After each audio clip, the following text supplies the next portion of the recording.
So would you give any advice just getting the CFO management's, attention on this, that this is worthy of investment time, right? Planning early, that kind of thing, because not everybody in my experience thinks that way, et cetera. Any tips or thoughts about, why, how to break that mindset or Well, certainly, I think living through periods of time where you don't get it right, where the comp plans are not designed the right way, or you're getting some undesired outcome.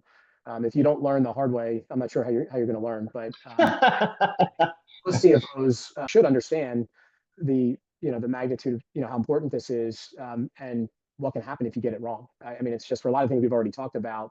If sellers start leaving, if they don't feel motivated, if they're happy to just sort of collect base pay for some period of time, then the overall financial plan is going to fall apart pretty quickly. And if you're a CFO, that's how you're measured ultimately. So all this stuff ties together.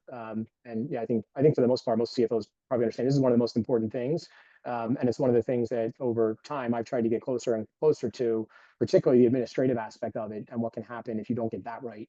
That's sort of just table stakes in terms of making sure that there's not a lot of open tickets, that reps understand they get a statement that is readable and understandable and accurate and complete, that they're being paid timely, that there's not payment errors.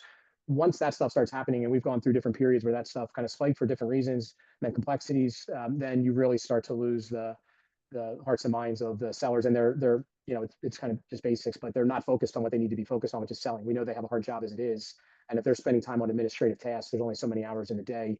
They get frustrated and distracted, and because it's as Robert said, it's their money, right? So you have to get that right. You have to respect that, and that's that to me is something that any CFO needs to be close to and understand how their team is staying on top of that, and that the functions staffed properly, that they have the right tools, and that there's the right governance and oversight across the executive team to make sure that all the right things are happening in that regard.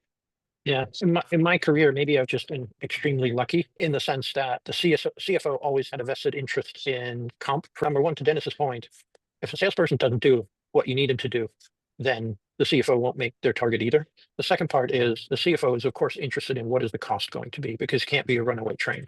So it's the balance between the two. You make sure you're only successful together from a financial perspective. If you get one wrong, the other one will go wrong too. And then the company doesn't make the money or you pay way too much money.